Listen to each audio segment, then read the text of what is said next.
迎嚟到營養師媽媽廚房。每一個星期，我會為大家介紹一種營養食物，配合一啲簡單容易嘅營養食譜，係適合一家大細㗎。如果你喜歡呢一個嘅影片，請你俾個 like 我，同埋請你 subscribe to 我嘅營養師媽媽 channel 啊！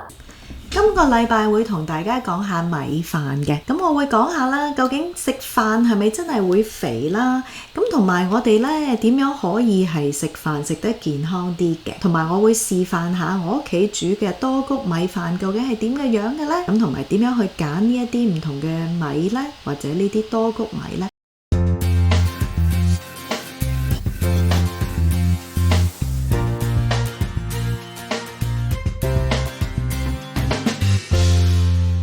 米係目前呢個世界上最多人食嘅穀類嚟嘅。譬如中國人啦，其實呢大部分人呢可能每日呢都會係食飯嘅，所以呢我哋要好留心呢，我哋嗰碗飯呢係咪健康啊？因為呢凡真係你每日食嘅嘢呢，對你嘅影響係最大㗎。咁呢而家成個大趨勢呢，啲人呢都越嚟越少食飯㗎啦，因為呢成個世界潮流呢都係食 low carb 啦，呢啲高澱粉質嘅米飯呢都係被視為一個致肥嘅一個元兇啦。咁究竟食飯係咪會令一個人肥嘅呢？同大家分享呢，我做營養師咁多年呢，好多時候幫人哋減肥嘅話呢，我呢就觀察到呢，其實唔食飯嘅人呢，好多係仲肥嘅。點解呢？因為其實你唔食飯呢，你就要食多啲餸。咁你啲餸呢，熱量係咪低呢？係咪夠飽呢？咁呢好多時候呢，以往我通常呢就稍為加翻少少嗰啲飯量啦，即係當然係唔食嗰啲人呢，稍為多翻少少飯量嘅情況下呢，反而嗰個人飽一啲呢，就食少啲餸啊，特別係肉類嘅話呢，反而係會瘦得好㗎。同埋唔食飯呢，有個問題呢，就係會心思思，因為呢好容易呢個人係會好快食完飯冇耐呢就血糖低啊，咁所以成日心思思呢都會係揾一啲零食食㗎，咁就反而呢就係食多咗一啲口立濕嘅嘢。咁所以呢，其實飯呢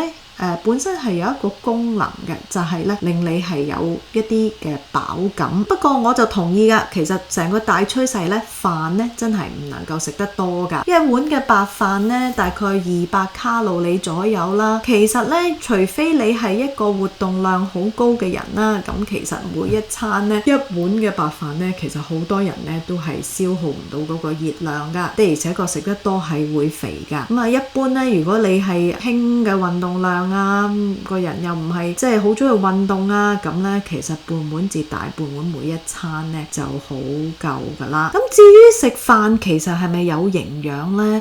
咁睇下你食啲咩飯啦。嗱，如果係食白米飯嘅話呢，的而且確呢，我都好多年呢未食過純白米飯噶啦。咁我通常都會係食多穀米，咁等陣稍後呢會介紹俾大家點樣煮出嚟點嘅樣嘅。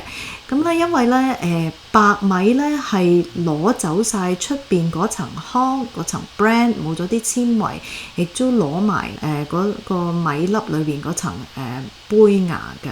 咁所以咧而家咧都好興咧，即係有種米叫胚芽米，咁就同白米有個分別，就係佢保留咗嗰層胚芽，咁所以營養咧亦都會略為高一啲嘅。咁咧白米最大嘅問題咧係乜嘢咧？就係 GI 高 Glycemic Index 高，升糖指數啊。係乜嘢咧？就係你食完之後咧，佢係會令你個血糖咧飆升啦，大幅咁樣飆升。之後咧，你個身體咧分泌好多胰島素，嘗試咧係撳低翻嗰個血糖啊。咁長久咧呢啲咧所以咧升糖指數高嘅食物咧就係咁樣嘅反應啦，會令你血糖咧暴升，你身體嘅反應係好大反應㗎。咁其實長期咧食咁多呢啲高升糖指數嘅食物咧，仲要係如果你係中國人日日都食一碗白米飯嘅話咧，咁其實咧可能咧同好多嘅即係慢性病咧亦都有關係㗎。特別咧令脂肪積存喺嗰個腹腔範圍，即係形成大肚腩呢個問題啦。咁所以咧而家咧即係大家凡係食穀類啦，就最好咧就一定考慮要食呢個糙米飯啊、紅米飯啊，或者我會介紹嘅多穀米飯啦。其實紅米、糙米咧嘅熱量咧同白米咧係相差無幾嘅，不過咧營養價值咧就真係爭好遠㗎啦。個纖維啊同埋維他命礦物質呢啲全穀米咧嗰個飽感亦都會係高一啲嘅。咁有啲人話：哇，好硬喎，我食唔落喎。咁啊，其實一樣食物好唔好食咧，就真係好睇你嘅飲食嘅口味同埋習慣嘅啫。如果你係一個家長嘅話咧，而你個小朋友仲細咧，咁啊正好係呢一個機會咧，就係由細咧俾佢慣咗咧食穀類啊，食飯咧係要食呢一啲有顏色嘅，即係糙米飯啊、紅米飯啊咁樣樣。因為咧佢習慣咗咧，其實反而咧會覺得可能仲好味過白米飯嘅。改良下你嗰碗嘅米飯，咁啊對大家咧嘅健康咧會有好大嘅幫助嘅。大家見到啦，有紅米啦、黑米啦、紫米啦、糙米啦。咁點樣揀呢？一個好簡單嘅原則咧，就係越深色咧個營養價值係越豐富嘅。咁好似譬如紫米啊或者黑米啊，裏邊咧都有機會咧係有一啲叫花青素嘅。花青素咧係一種深藍色嘅一種抗氧化劑嚟嘅，咁對眼部健康都幾好嘅。顏色越深咧，就代表佢維他命礦物質啊、纖維嗰啲係越豐富嘅。浸泡嘅時間咧，亦都會係長啲㗎。咁如果平時咧，即係煮一啲嘅紅米啊、糙米嘅時候咧，如果我煮紅米、糙米嘅話咧，我咧就係會起碼浸2個鐘㗎。咁甚至係浸過夜嘅。咁最緊要咧就係洗咗佢啦，乾淨咗啦，咁就連埋啲浸米水咧一齊去。所以咧，我會建議咧，大家除咗係煮紅米、糙米以外咧，亦都可以試下煮多穀米飯啦。